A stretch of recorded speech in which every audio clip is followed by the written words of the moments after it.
New Orleans, 1918. A city of jazz, shadows, and secrets. The cobblestone streets of the French Quarter echoed with the soulful hum of brass and drums. But behind the music, something darker began to take root. Something that would grip the city in fear. It started with a whisper. A grocer and his wife found murdered in their beds. Their skulls crushed.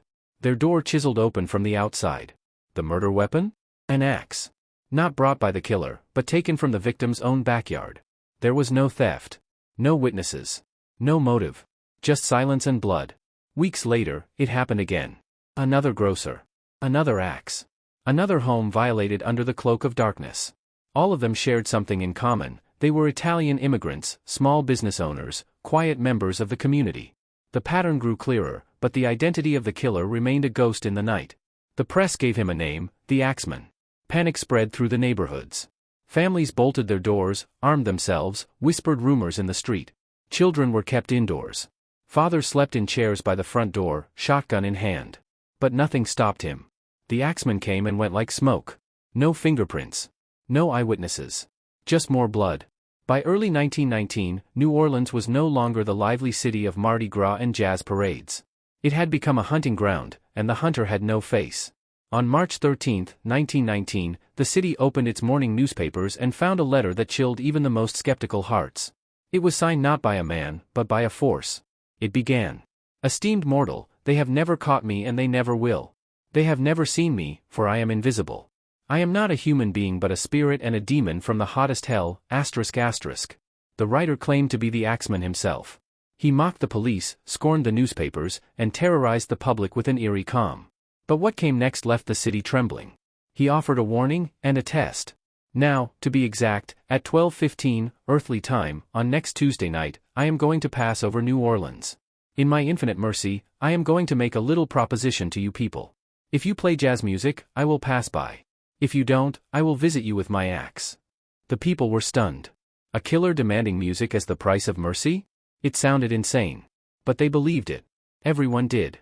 And so, on the night of March 19, 1919, New Orleans became a symphony of fear.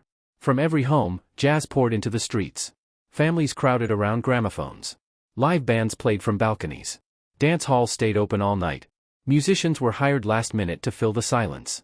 People who had never liked jazz embraced it like a shield against death. No one wanted to know what would happen if the music stopped. That night, the city didn't sleep. And true to the Axeman's word, no one died. But the Axeman wasn't done. He returned weeks later. A young girl found her father dead in his store. Another family was attacked in their sleep. The axe always came from within the home. The entry was always forced through a door or window. There was no robbery, no sexual assault, no demands. Some said he hated the Italian immigrants, others believed he was insane. Theories swirled. Was he a butcher with a dark past? A ghost from the Civil War? A failed musician taking revenge? Police questioned hundreds. Suspects were arrested and released. One man even confessed, then retracted. Another was shot dead by police after attacking a woman, but the murders continued, proving the killer was still at large. The newspapers speculated wildly. Citizens formed vigilante groups. And yet, the Axeman remained a shadow. The most chilling part? He didn't just kill. He played with the city. The letter, the silence, the choice of victims, it was all a performance. A twisted game. As quickly as he had appeared, the Axeman vanished. By the end of 1919, the murders stopped. No arrests. No final crime scene. Just an absence. The shadow passed, but the fear remained. Years passed. The city healed, but it never forgot. The story of the Axeman became legend. Musicians wrote songs about him.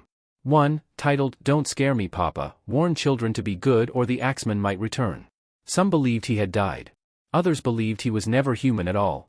That he really was a demon, or a spirit of vengeance haunting the city's sins. But what made the legend so terrifying wasn't just the bloodshed. It was the silence in between. The way he chose his moments. The rhythm to his terror. To this day, no one knows who the Axeman really was. Was he a madman who craved control? A racist killer targeting immigrants? A musical sadist who turned an entire city into his orchestra of fear? New Orleans, the city of music and ghosts, still wonders. And on stormy nights, when the wind howls through the French Quarter, some claim they hear the soft sound of jazz, followed by the distant echo of an axe splitting wood. Just in case. Because in New Orleans, the music never stops. And no one dares to ask what happens if it does.